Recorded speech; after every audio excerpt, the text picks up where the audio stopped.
Proverbios 27:19. Como en el agua el rostro corresponde al rostro, así el corazón del hombre al del hombre. En esta porción de Proverbios, hermanos, se usa mucho la figura literaria del símil y las metáforas en menor proporción. También se usan metonimias para darnos con claridad una ilustración gráfica en la mente, en la imaginación, para entender verdades espirituales. Y en esta ocasión nos menciona aquí la idea de el rostro reflejado en el agua. Y bueno, esto pues es fácil de entender o de asimilar, ¿verdad? Porque a veces, hermanos, nosotros tenemos un poco ahí de, de dificultad para asimilar las verdades espirituales, pero bueno, encontré esta imagen en internet y usted sabe la ley de la reflexión que nos enseña cómo funciona o cómo se maneja el reflejo de la luz. La luz puede ser absorbida, la luz puede ser filtrada o la luz puede ser reflejada. Cuando la luz encuentra una superficie muy lisa, muy, sí, que es muy difícil de absorber la luz, lo que hace es reflejarla. Y es la razón que nuestro rostro se puede reflejar en un espejo. En los tiempos bíblicos, los espejos pues no eran como los de hoy en día. Hoy en día se utilizan procesos químicos para poder tintar los vidrios y poderles dar una calidad casi perfecta de reflejo de la imagen. Pero en los tiempos bíblicos lo único que se podía hacer era un metal, pulirlo, de tal manera que más o menos se alcanzara a percibir, como Pablo decía, en un espejo oscuro. Es un reflejo no muy claro que la gente podía tener de sí mismo. No existían los espejos como los de hoy. Entonces, la imagen más nítida que una persona podía percibir de su propio reflejo, de su propio rostro, de conocerse a sí mismo, era reflejando su rostro en el agua. Y bueno, hay una correspondencia plena y nítida, clara y fidedigna del reflejo de una persona en el agua. Entonces, está diciendo, hermanos, que no podemos cambiar lo que somos. Y lo que somos se va a reflejar cuando nos miramos en un espejo como en el reflejo del agua. De esa manera, acuérdense que esto fue escrito unos 1000 años antes de Cristo. Estamos hablando más de 3000 años que fueron escritos estos, casi 3000 años que fueron escritos estos proverbios. Entonces, de la misma manera que en el rostro, en el agua, podemos ver nuestro reflejo en un espejo y no podemos cambiarlo, pues así el corazón del hombre refleja lo que hay o lo que es esa persona en realidad. Y esto es importante entenderlo, hermano, porque hoy en día existen muchas herramientas para modificar nuestra apariencia y la gente se engaña a sí misma tomándose fotografías y aplicándole filtros. Y usted muchas veces puede ver la foto de perfil de una persona en redes sociales, en el WhatsApp, en el Facebook, y no corresponde a la realidad. Muchas veces ha pasado eso, ¿verdad? De que personas son unos en sus fotografías, pero son completamente diferentes en la realidad. Entonces podemos engañar y manipular la tecnología, las redes sociales, las fotografías, podemos retocarlas, podemos aplicarles filtros, pero no podemos hacer eso con nuestro rostro natural. Nuestro rostro natural es como es. Y así, hermanos, no podemos cambiarlo, modificarlo. Gente, se puede hacer cirugías, ¿sí? Tal vez sí, pero en realidad, en el fondo, su apariencia es una. Y de esa manera, hermanos, el corazón de la persona refleja lo que la persona es. El mismo Señor Jesucristo nos enseña mucho sobre esto cuando dice que de la abundancia del corazón habla la boca. Les decía a los escribas y fariseos, les llamaba hipócritas. Les dice, ¿cómo podéis hablar lo bueno siendo malos? No puede el árbol bueno dar malos frutos, ni puede el árbol malo dar buenos frutos, porque de la abundancia del corazón habla la boca. Entonces, hermanos, lo que somos es lo que hay en nuestro corazón. Eso es lo que somos. Yo lo he enseñado y lo he ilustrado muchas veces, que la vida de una persona es como una caja. Cuando nacemos, esa caja está completamente vacía, no tiene nada. Esta caja no tiene pensamientos, no tiene opiniones, no tiene absolutamente nada. Es una caja vacía completamente. Y cuando nosotros llegamos a nuestro hogar, nuestro entorno, esta cajita empieza a ser llenada con pensamientos, con enseñanzas, con ideales, con información que nos va forjando, que nos va llenando el corazón. Nuestros padres nos enseñan un idioma, nos enseñan hábitos, nos enseñan, hermanos, costumbres, trabajos y muchas cosas que necesitamos aprender. Cuando esta cajita está llena, completamente llena, pues es, hermano, lo que define lo que somos como personas. Ahora, nuestras conversaciones van a ser un reflejo de lo que hay dentro de esta cajita que es nuestro corazón. Vamos a hablar lo que tenemos en nuestro corazón. Por eso Jesús dice, de la abundancia del corazón habla la boca. Nuestras acciones van a ser determinadas por lo que hay en esta cajita.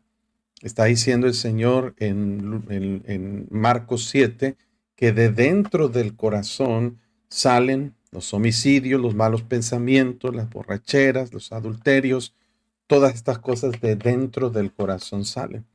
Somos definidos por lo que hay en esta cajita. Nuestras palabras, nuestras acciones. En Lucas 6 dice que el hombre bueno del buen tesoro de su corazón saca buenas cosas, pero el hombre malo del mal tesoro de su corazón saca malas cosas, porque de la abundancia del corazón habla la boca. Entonces, lo que hay en nuestro corazón es lo que va a definir lo que somos. No podemos fingir ni aparentar ser algo diferente. Podemos tratar de engañarnos a nosotros mismos y engañar a la demás gente, pero eventualmente va a salir lo que hay en nuestro corazón. Por eso lo más importante que necesita el ser humano es cuidar su corazón. En Proverbios 4 el Señor nos dice, sobre toda cosa guardada, guarda tu corazón, porque de él mana la vida. Entonces, hermano, este proverbio es muy simple, muy sencillo para decirnos de la misma manera que tú te miras en el reflejo, en el espejo, en el agua, donde sea, y lo que se proyecta, la luz que se refleja, es la imagen de ti mismo, es lo que eres. De esa misma manera, dice Dios, lo que hay en tu corazón es lo que tú eres. No puedes tú fingirlo, aparentarlo. Tarde o temprano va a salir a relucir lo que realmente somos. Así es de que, hermanos, es muy importante cuidar nuestro corazón, llenarlo y nutrirlo con la palabra de Dios. Por eso dice la palabra de Dios que debemos ser llenos del Espíritu Santo. Por eso dice la palabra de Dios que la palabra de Cristo more en abundancia en nosotros, porque una persona que está llena de la palabra de Dios va a exteriorizar en sus palabras la palabra de Dios, va a exteriorizar en sus acciones la palabra de Dios, en sus reacciones, en su conducta, en su trato a los demás. Nos vamos a regir por principios de la palabra de Dios. Así es de que es muy importante entender esta verdad, poderla asimilar, pero también poder modificar nuestra conducta para cuidar mucho nuestro corazón. El versículo 20 nos habla también en un sentido de comparación, en un símil.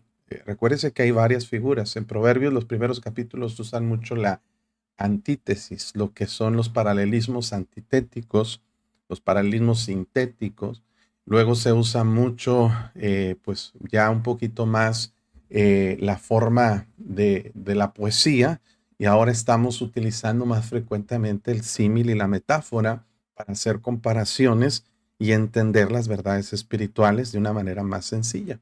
Y una forma clara de entender son dichos de proverbios que usan los símil. Tal vez estoy hablando un lenguaje técnico, pero es lo más fácil de entender. Lo que está diciendo aquí es una comparación, una ilustración, como cuando alguien nos da una historia para aplicar una verdad espiritual. Pero aquí es un ejemplo claro. Nos habla del Seón y el Abadón que nunca se sacian. Recuerda, hermanos, el libro de Proverbios no es un libro doctrinal. No tiene como enfoque enseñar doctrina ni enseñar teología. Es un libro poético y la poesía contiene sabiduría práctica. son dichos de sabiduría, son refranes, son dichos populares que fueron inspirados por Dios, pero no es el propósito de los proverbios definir doctrinas. O sea, de aquí usted no puede decir, pues la Biblia dice que el Seol y el lavador nunca se sacian, y tomarlo como la verdad central de este proverbio. El enfoque no está en esa declaración, solamente es una ilustración para compararla con la verdad principal, que es los ojos del hombre nunca están satisfechos. Pero bueno, vamos a definir estas palabras. El Seol es una palabra que en el idioma hebreo se utilizaba para definir generalmente un término genérico para describir el lugar a donde iban los muertos. Recuerden, hermanos, que la revelación de la palabra de Dios es progresiva.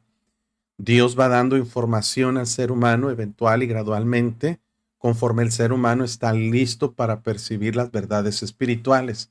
La palabra de Dios es eterna, no fue innovada, no fue espontánea, la palabra de Dios no fue improvisada, siempre ha existido, siempre ha estado, pero Dios la va revelando gradualmente. Los primeros personajes del Antiguo Testamento no tenían un panorama muy claro de lo que era la eternidad.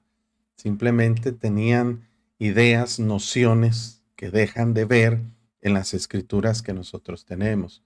Por ejemplo, cuando declara Salomón en Eclesiastés que los muertos nada saben, no podemos edificar una doctrina de esa frase para poder decir que hay un estado de inconsciencia en que la gente está durante su muerte y que están ahí en la tumba inconscientes y que hasta que se resuciten vuelven a tener una conciencia. Eso no es bíblico, no corresponde con la enseñanza de la palabra de Dios, lo que usan los testigos de Jehová para declarar que la muerte es un estado de inconsciencia. No es cierto. El Seol era un lugar donde se conocía que iban los muertos. Ahora, de acuerdo a la historia que Jesús da de el rico y Lázaro, podemos suponer, podemos más o menos entender, creyendo lo que Jesús dice, que en el Antiguo Testamento el Seol estaba probablemente en el centro de la tierra, que era el lugar a donde iban los muertos y que se dividía en dos partes. En un lado estaba el Hades y en otro lado estaba el seno de Abraham. Podría ser así lo que describe la Biblia de acuerdo a la enseñanza de Jesús.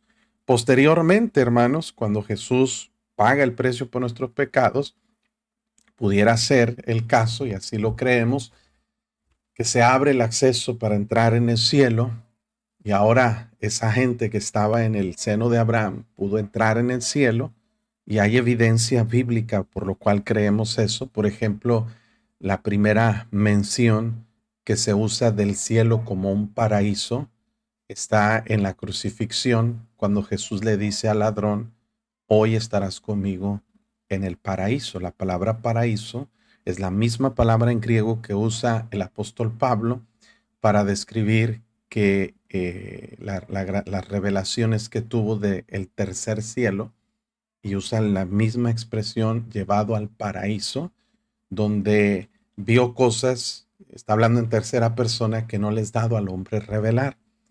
Entonces también es la misma palabra que se usa en Apocalipsis para hablar de la nueva Jerusalén. Son palabras que se usan después del sacrificio que Cristo paga en la cruz del Calvario. Del Hades se sigue hablando, pero nos dice que posterior al milenio, cuando será el juicio del gran trono blanco, el Hades entregará a los muertos que hay en ellos, incluyendo aquel hombre rico que alzaba sus ojos estando en tormentos, de quien no sabemos el nombre, pero sabemos que era una persona real. Entonces, el Seol era un concepto general, un concepto que englobaba varios términos. También a veces en la Biblia es usado nada más para referirse a la tumba, al cementerio. Cuando Jacob decía: haréis descender mis canas con dolor al Seol, no estaba diciendo que él se iba a ir al infierno, estaba diciendo, hablando de la sepultura. Entonces es un término genérico que se refería en el Antiguo Testamento al lugar de los muertos, no particularmente al infierno, no particularmente a la tumba, simplemente un lugar donde iban los muertos. Y el Abadón significa literalmente, es una palabra que está en el Apocalipsis, que también se traduce como Apolión, y es destrucción. El Sheol, el lugar de los muertos, y la destrucción, el lugar de destrucción, nunca se sacian. Algunos toman como referencia esta palabra pensando que se refiere al infierno. Podría ser, pero otra vez, no es el enfoque teológico, es el enfoque práctico. El asunto no está en esta frase. Solamente es un ejemplo que se usa para describir algo que es interminable, insaciable, que siempre está recibiendo. Gente muere, muere, muere y nunca llega a un punto donde dice, hey, ya no puede morirse nadie porque ya se llenó el Seol, ya se le llenó el infierno, ya se llenó el cielo. No hay un límite para la cantidad de personas que pueden recibir estos lugares. Ahora, de esa manera, que era muy entendible en la mente del judío, del hebreo del Antiguo Testamento, se nos dice que los ojos del hombre nunca están satisfechos. Ahora, no está hablando literalmente de los ojos, de la parte de la parte, el miembro del nervio óptico del cuerpo. Es una metonimia. ¿Qué es una metonimia? Bueno, es otra figura literaria donde se usa una frase para describir o englobar un todo, ¿sí? O sea, se usa del ojo para hablar en general de una terminología o hablar en general de un concepto poco abstracto como lo es los deseos y lo que son los placeres o los deseos del ser humano. El ojo es usado como metonimia aquí para describir las cosas que uno quiere ver, que uno quiere tener, que uno quiere poseer. Entonces, hermano, el enfoque de este proverbio no está en dar una teología acerca del Seol y el Abadón o sobre la eternidad del alma. El enfoque está en que cuando nosotros ponemos nuestra confianza o ponemos nuestra prioridad en las cosas que deseamos tener, nunca vamos a estar satisfechos. Ese es el enfoque de este proverbio. Una persona que su prioridad es tener dinero, nunca va a estar lleno de dinero, nunca va a tener suficiente. Hay personas que ya reciben una pensión, que ya tienen suficiente dinero para vivir, ya no tienen que trabajar, pero esa persona dice, es que quiero más, más, más, más. Hay personas que tienen un negocio, una empresa que es muy productiva, ya tienen dinero. Estaban diciendo que Elon Musk, su fortuna asciende a los 300,000 y tantos millones de dólares. Que si él gastara $1,000,000 al día, tardaría muchas vidas, estamos hablando de muchos años, para poder terminarse toda su fortuna. ¿Quién gasta $1,000,000 al día, hermanos? Creo que nadie. Bueno, algunas mujeres dirían yo sí, ¿verdad? Pero $1,000,000, estamos hablando de 20 millones de pesos. Si se gastara $1,000,000, no se acabarían toda esta generación, ni sus hijos, ni sus nietos, ni sus bisnietos, ni sus tataranietos.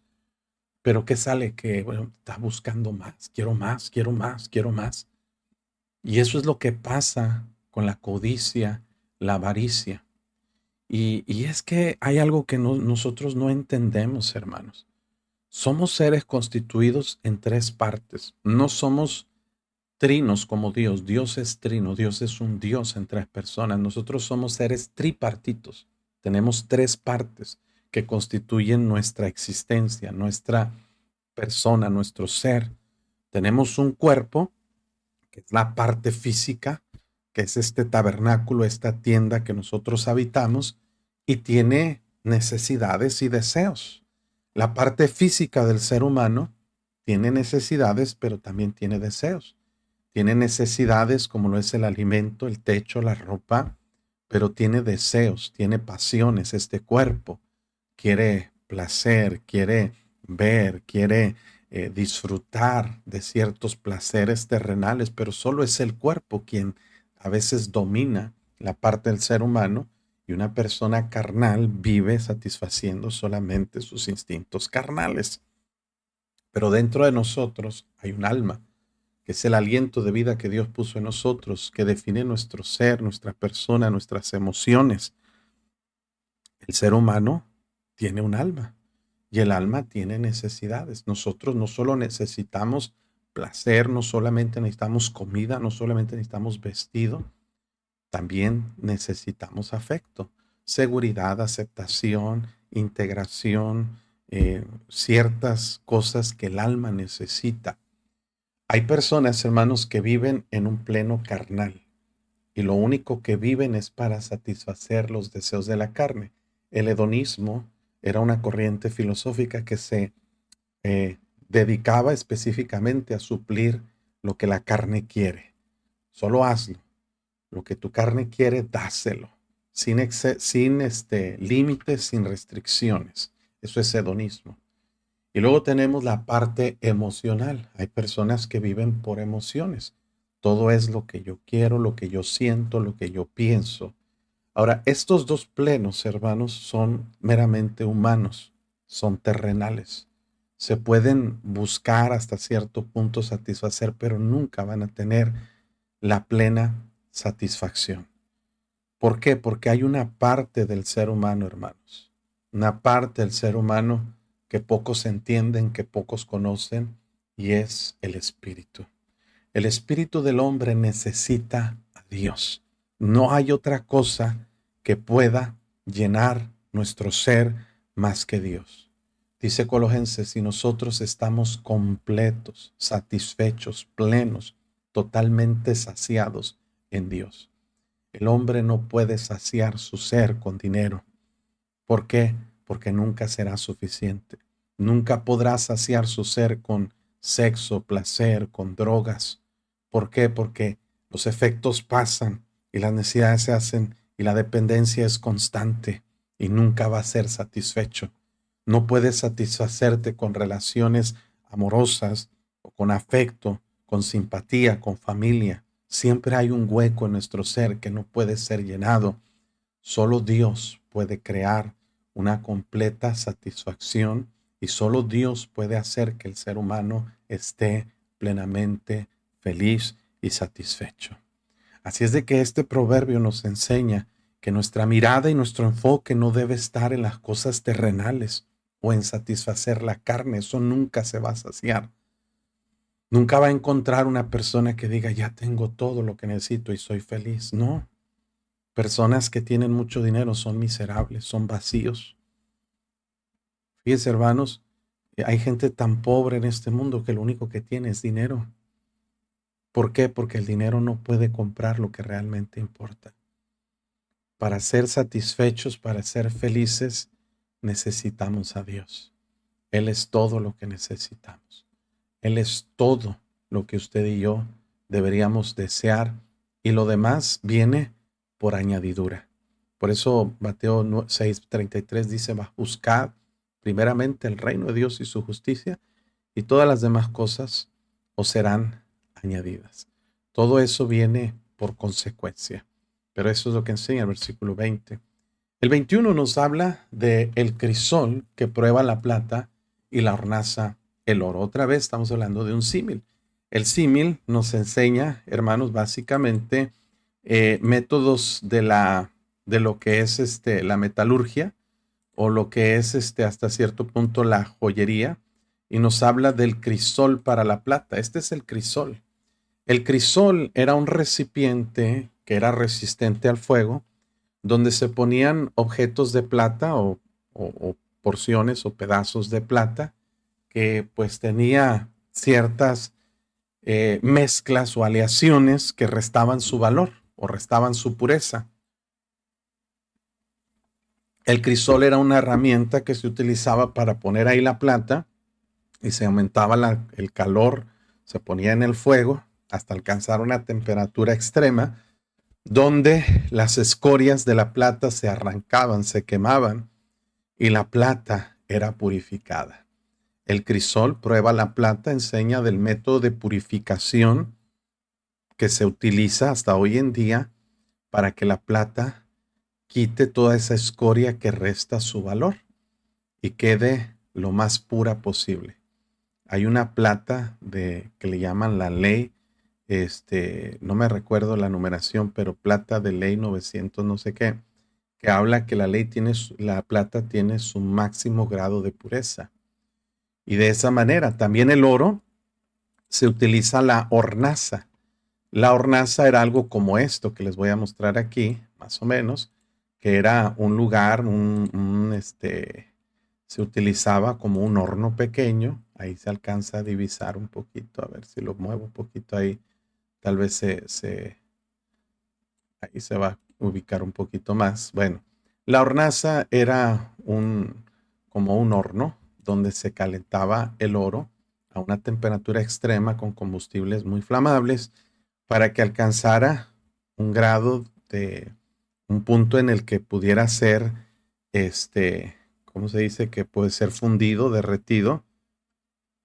Ah, permíteme un segundito, permítame un segundito, ahorita regreso.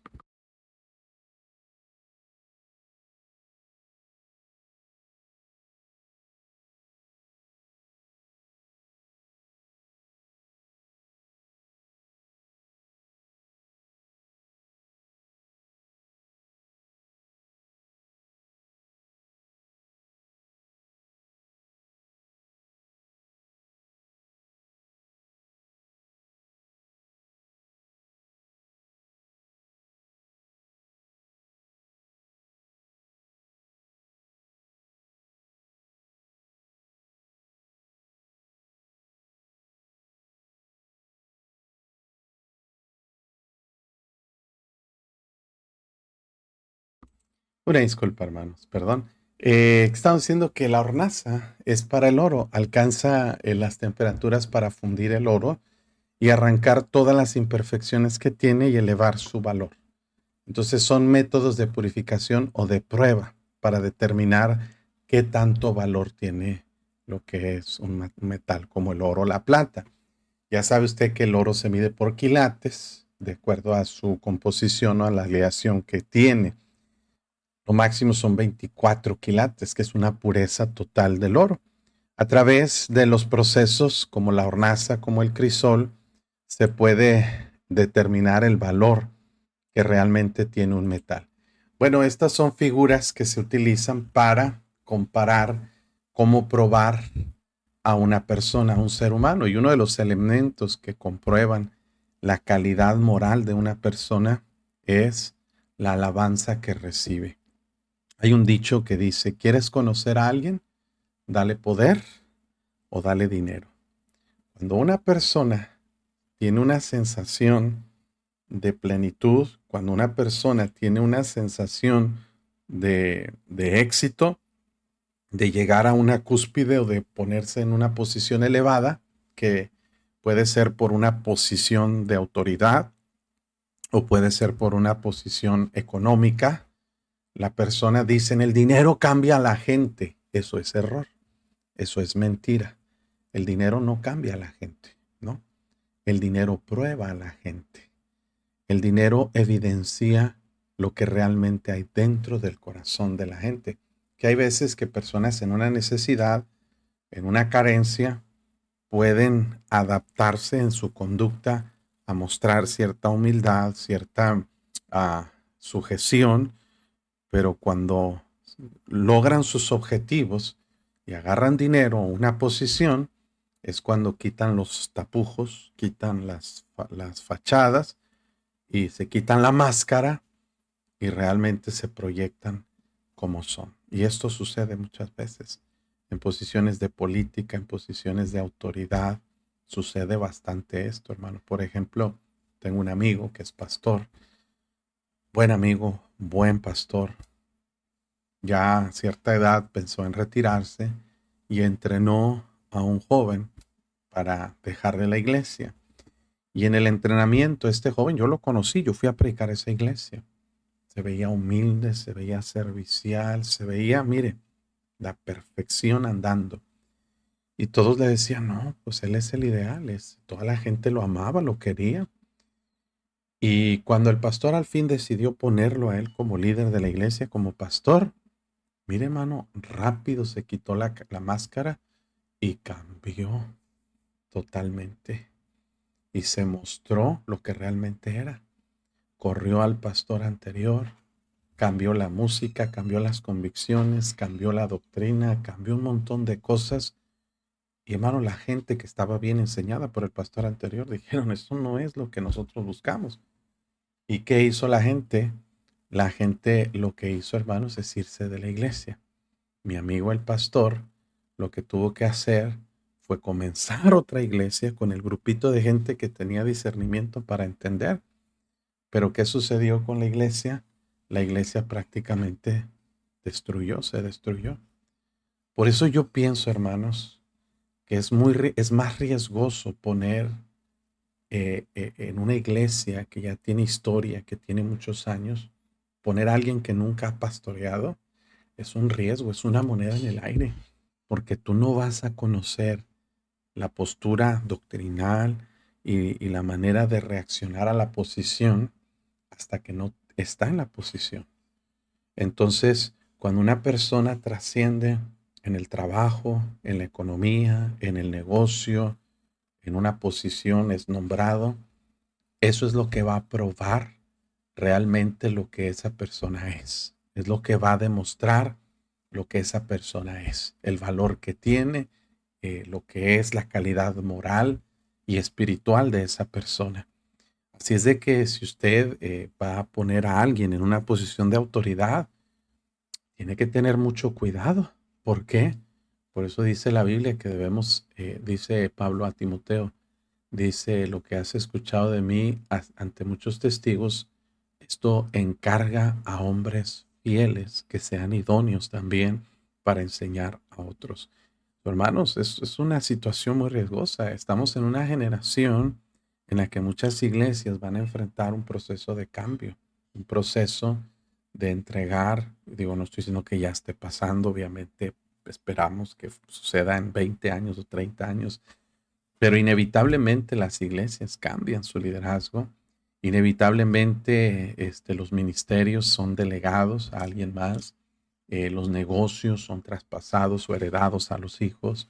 Evidentemente hay muchos cambios y todos estos cambios deben ser cuidadosos en entender, primero probar a una persona cómo reacciona a los halagos, cómo reacciona a la fama, porque es un concepto muy subjetivo, pero sí, fama es cuando gente te conoce y hay gente que apenas tiene un poco de fama y resulta, hermanos, que se suben a un blog y se marean. Ya se sienten divos, ya se sienten muy importantes, muy inaccesibles. Y sí pasa, hermanos, sí pasa. Pero no es que la fama los cambió, no es que el dinero los cambió, no es que una posición los cambió. Es que siempre fueron eso. Pero el proceso o lo que fue el halago, la posición, el dinero, reflejó lo que había dentro de ellos. Entonces, hermanos, es fácil entender este proverbio porque es una realidad que muchas veces nosotros vemos en la vida diaria. Versículo 22 nos dice, hermanos, sobre la naturaleza o la terquedad de una persona que es considerado necio. Y nos dice aquí, hermanos, que aunque majes al necio en un mortero entre granos, ahora usted tiene que más o menos entender de qué se trata esto del mortero. Vamos a hacer una imagen gráfica para entender un mortero. En los tiempos bíblicos, mortero era como un molcajete mexicano, ¿verdad? Pero, pues, diferentes diseños, maneras, pero básicamente un mortero era una piedra que se ponía en hueco para moler el trigo. Y el trigo se muele para convertirlo en harina. Básicamente la idea es descomponer y la idea es transformar el estado en el que se encuentra el grano del trigo para convertirlo en harina y poderlo procesar en asuntos que tienen que ver como alimenticios, ¿verdad? Entonces, está usando esta ilustración, no literalmente, no es literal, porque imagínense agarrar a una persona y ponerlo en una piedra y molerlo, pues obviamente está fuera de lugar y de orden. Pero en un sentido, pues aquí, hermanos, usando un símil, usando una comparación, nos dice, bueno, vamos a usar el término metafórico, que si tú en alguna forma trataras de cambiar a una persona que se ha obstinado en ser necia, va a ser difícil. Dice, aunque majes al necio en un mortero entre granos de trigo majados con el pisón es la piedra con que se utilizaba también en la Huasteca, se usa el nixtamal y otros elementos que tienen básicamente la misma función. Y dice aquí, dice, no se apartará de él su necedad. O sea, hay gente, hermanos, que se obstina, que se aferra a ser necios y pareciera ser en un sentido, pues hasta hiperbólico, exagerado, que aunque tú trataras de darle de martillazos o de pedradas, pareciendo que ni volviendo a nacer, esa persona cambiaría la, la intención de ser una persona necia, una persona que no ama la sabiduría. La palabra que sí en hebreo habla de, es un eufemismo para hablar de, discúlpeme, pero de hablar de, literalmente sería estupidez, sería algo así como terquedad, como alguien extremadamente. ¿Cómo usas una palabra para no sonar feo, verdad? Pero eso es básicamente una persona que es tonta, que es torpe, que es necia, terca y testaruda. Le puedes explicar mil veces, le puedes tratar de enseñar, está cerrado en su mente y no escucha. Dios está diciendo, mira, pues no pierdas tu tiempo con ellos. O sea, el enfoque no está en el necio, sino en el sabio para decirte, hermano, no pierdas tu tiempo con ellos. No trates de convertirlos, no trates de cambiarlos. Jesús mismo le dijo a sus discípulos, no des lo santo a los perros, ni eches vuestras perlas delante de los cerdos, no sea que se vuelvan y os despedacen. ¿Qué quiere decir? No pierdan su tiempo con gente que no quiere entender. Hay gente que no quiere entender. El domingo, hermanos, tomé un vuelo de Houston a Monterrey. Mi vuelo salió bueno, debería salir a las 11:30 de la noche. Se vino atrasando y atrasando, salió en la madrugada. Pero en ese vuelo había un hombre político de aquí de Monterrey, del área metropolitana. No voy a decir su nombre porque no quiero problemas, pero era un político que ha sido alcalde 3 veces de uno de los municipios de aquí. Tiene mucho dinero, dueño eh, de muchas propiedades aquí en el área. Y estábamos en la fila y yo venía con traje, venía de predicar y venía platicándome muy amigable, y no, y sí, que mire, yo fui alcalde, y yo le digo, sí, yo lo conozco, mire, yo también trabajé en la política y empecé a platicarle de mi experiencia en el área de desarrollo económico, los jefes que tuve para quien trabajé eran amigos de él. Hombre, una plática bien amena. Y dije, aquí mero soy. Le voy a hablar de Cristo, lo voy a alcanzar, lo voy a ganar para Cristo. Y toda una plática bien, bien amena. Y cuando empecé a querer meter el evangelio, hermano, él me preguntó, oiga, ¿y usted a qué viene a Houston? ¿Viene de negocios? Le dije, no, soy pastor de una iglesia bautista. Y mire, quiero de hecho platicar con usted de eso. ¿Sabe qué hizo? Se quedó, así drásticamente, como diciendo, no me interesa, no quiero escucharte. Y mire, una persona muy capaz, una persona muy conocida, una persona con mucha posición económica y mucho poder político, pero cuando se habló de Dios, no le interesó. Qué triste, hermanos, que hay gente que tiene mucho, pero no quiere ser sabios, no quieren entender, no quieren cambiar. ¿Sabe usted de qué le va a servir a este hombre? No le queda mucho tiempo, ya es grande de edad. Con respeto lo digo. Pero ¿sabe qué le va a servir todo su poder político, toda su influencia y su dinero? Absolutamente de nada. Lo que necesitamos es sabiduría de parte de Dios. Y bueno, entendí, ¿verdad? Que no quería escuchar. Yo de verdad pensé que iba a haber una oportunidad de darle el evangelio y de ser salvo. Pero normalmente gente que está en esos niveles piensan que no necesitan de Dios. La última parte, y vamos a terminar este capítulo, pero la última parte de este capítulo 27 habla, de aquí en adelante hasta el 27, habla de finanzas. Son consejos financieros. Y uno de los consejos que Dios nos da es ser diligentes. Esta palabra implica un empeño, una dedicación, un esfuerzo extremo en conocer el estado de tus ovejas y mira con cuidado por tus rebaños. Una de las máximas de la administración y de las finanzas es primero cuidar lo que tenemos, primero saber qué tenemos, cuidarlo bien y ser diligentes. Primero, en saber lo que hay y en segundo, en tener un cuidado apropiado, un buen manejo, una buena administración de los recursos. Aquí está diciendo, sé diligente. Pues esto no es un símil, no es una metáfora, no es una metonimia, no es una sinécdoque.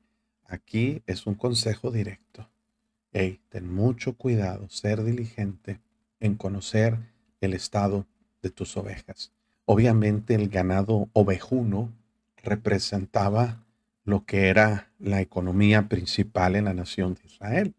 Aunque tenían vacas y aunque tenían otros animales, básicamente las ovejas y las cabras eran la principal fuente de alimentación, de negocio, de intercambios comerciales que había en el pueblo de Israel.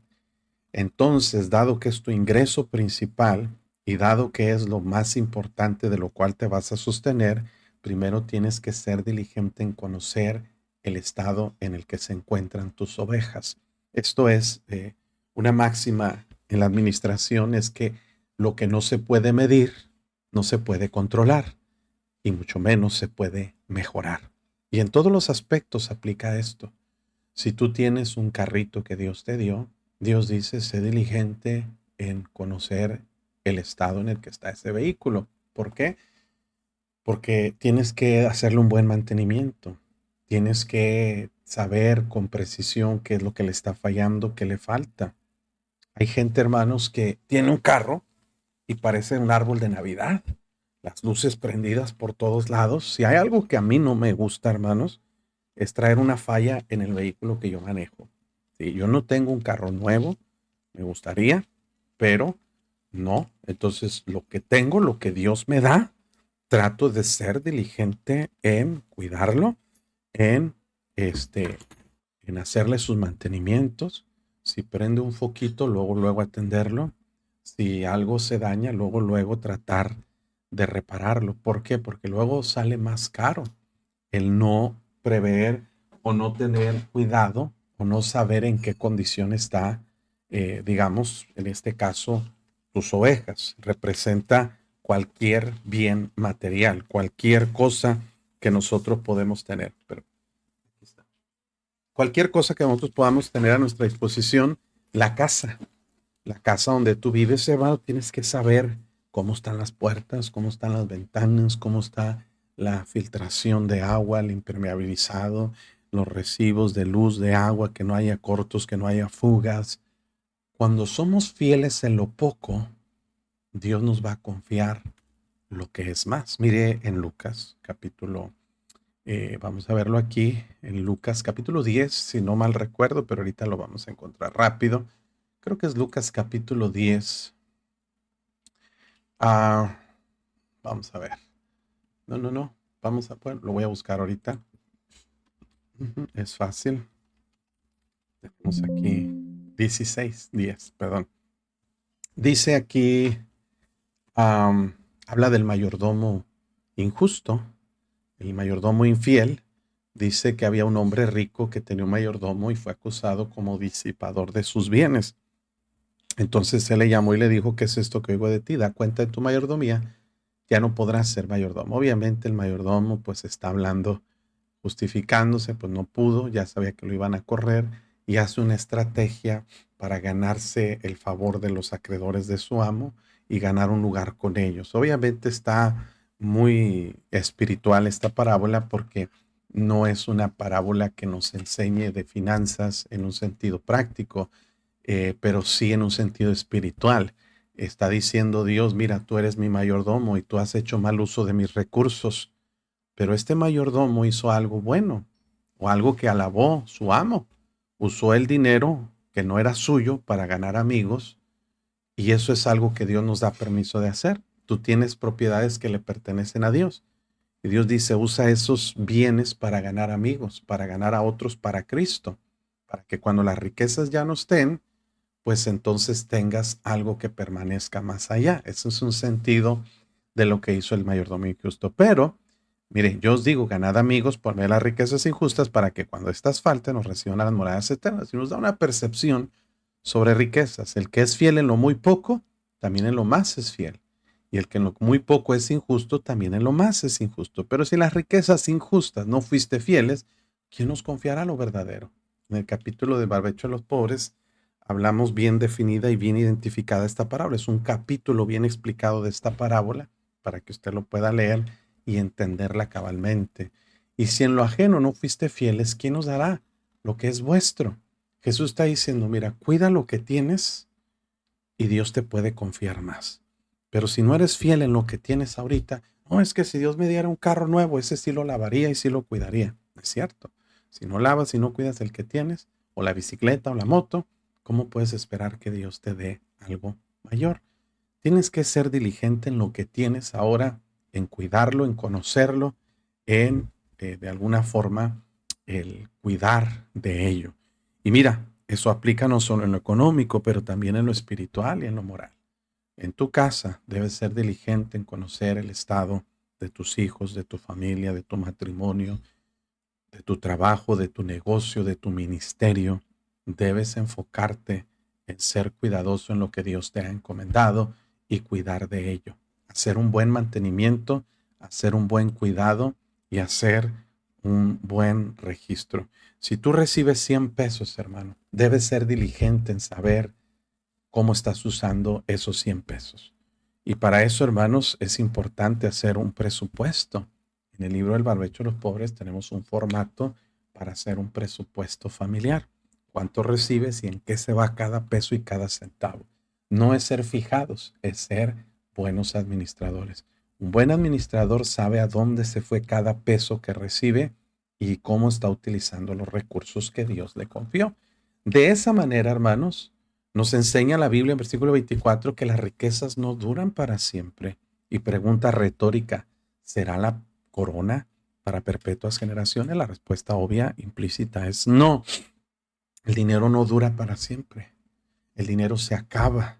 Hablando financieramente, hermanos, si no cuidas del dinero, se te va a desaparecer, se te va a ir como el agua entre las manos. Cuando menos acuerdas, hermanos, ya no tienes dinero y todavía te falta una semana para el día de pago. ¿Y qué vas a hacer en toda esta semana? Pedir prestado y luego vas a trabajar para cubrir, o sea, ya traes un rezago de 7 días de trabajo que tienes que trabajar para pagar lo que pediste prestado y vas rezagando en gastar lo que no tienes y eso conduce a una pobreza extrema. Entonces, la diligencia en ser cuidadoso de cada peso y cada centavo, distribuirlo apropiada y correcta y sensatamente, nos ayuda a tener una mejor distribución del dinero y los recursos que tenemos a nuestra disposición. Versículo 25 nos enseña de las oportunidades. Saldrá la grama, esa es la hierba que crece después de la lluvia, que normalmente servía para el sustento de las ovejas. Aparecerá la hierba y se segarán las hierbas de los montes. Está diciendo Dios, aprovecha cada oportunidad que se te presenta.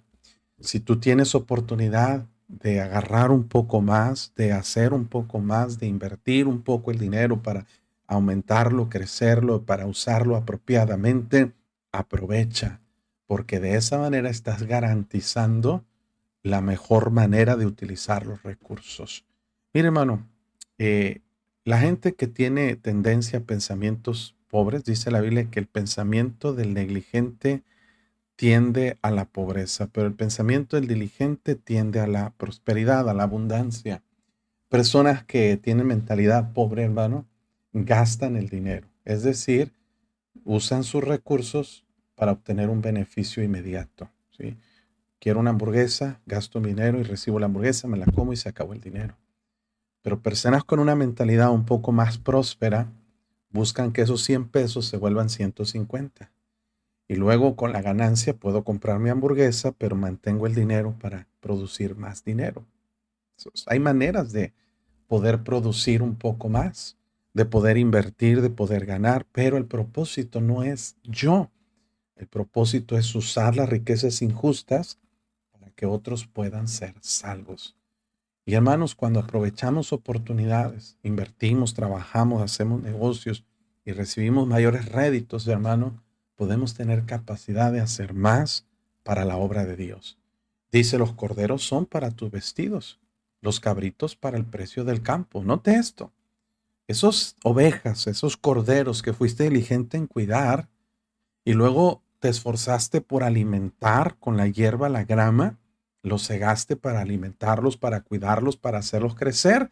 Ahora te pueden servir para hacerte un vestido de ellos, porque la piel era muy utilizada, la lana principalmente, porque no la piel, era más utilizada la lana para fabricar textiles hasta hoy en día, y de la lana, que es ganancia de las ovejas, pues entonces te puedes tú vestir y los cabritos puedes venderlos, comercializarlos y puedes comprar un campo y puedes extender tus dominios, tus terrenos, puedes crecer financieramente con el propósito de cuidar de tu familia, pero también hacer más para la obra de Dios. El propósito del creyente, hermanos, no es el dinero, no es las cosas materiales. Eso no va a ser para siempre. Recuerde esto, hermanos, las cosas eternas es lo que hacemos para el Señor. Y versículo 27 dice, la abundancia de leche de las cabras para mantenimiento de tu casa y sustento de tus criadas. Hay un principio profundo aquí de administración. ¿Se acuerda que leímos en Proverbios 13:23 que en el barbecho de los pobres hay mucho pan, pero se pierde por falta de juicio? Pero aquí está aplicado el juicio bien en la sabiduría de cómo cuidar, de cómo administrar y cómo recibir beneficios de una buena administración. Entonces, todo va conectado desde el 23. Tú eres diligente en conocer el estado de tus ovejas, cuidas a tus rebaños.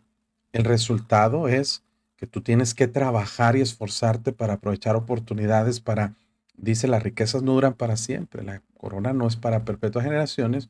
Sale la grama, aparece la hierba, la recoges, la traes, alimentas a tus ovejas y el resultado, pues que de esas ovejitas te puedes vestir, de esos cabritos puedes vender y comprar propiedades y la leche que ellos producen te da mantenimiento y cuida de tu casa, de tu familia y hasta las personas que trabajan para ti. Todo esto, hermanos, tiene que ver con una buena administración. El problema es que nosotros somos muy mediocres en nuestra mentalidad. Pensamos solamente en el día de pago y en qué comprar con ese salario. No pensamos, hermanos, en utilizar nuestros recursos, en prosperar un poquito más, en crecer, en hacer un poquito más allá.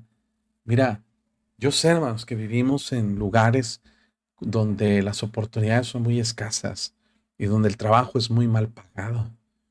Pero si tú le dedicas 20, 30 años a trabajar en una empresa que lo único que va a hacer es darte una plaquita, un reloj, después de 30 o 40 años de servicio y una pensioncita que es simbólica a lo que recibías cuando trabajabas, pues entonces, hermano, estás invirtiendo miles de horas para algo que realmente no te va a beneficiar mucho.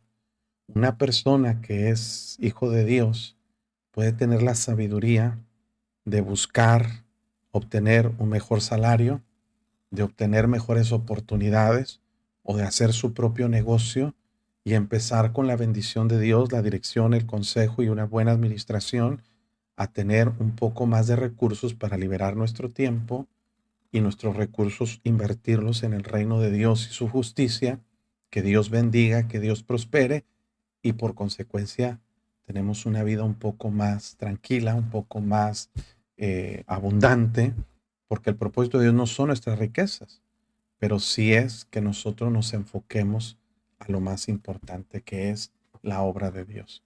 Yo sé, hermanos, que es difícil asimilar estos conceptos y como le digo, pues como dice la Biblia, hay gente que está cerrada en su mente, no, yo mi trabajito y lo único que quiero es jubilarme y morirme. Y es todo lo que quiero. Pero un creyente, un hijo de Dios, debe buscar cómo eficientar y hacer lo más que se pueda para Dios. Y si yo necesito comida y necesito techo y dinero para mantener a mi familia, Bueno, ¿cómo lo puedo conseguir de la mejor manera sin descuidar lo que yo pueda hacer para el Señor? Esto solamente influye en consejos financieros que se pueden aplicar desde una perspectiva espiritual y nos puede ayudar a mejorar nuestras finanzas. Busque la sabiduría de Dios, busque el consejo, ore al Señor, ahorre un poquito y trate ese dinero de hacer que produzca un poquito más. Sea diligente, sea cuidadoso, sea buen administrador y con el paso del tiempo, pues usted puede tener la capacidad de producir un poco más para la obra de Dios. Bueno, pues hasta aquí llegamos con la meditación de este capítulo muy interesante, lleno de verdades espirituales, y yo espero que usted haya podido aprender mucho de la palabra de Dios. El lunes retomamos con el capítulo 28 del libro de Proverbios, ya cerca de terminar el libro de Proverbios.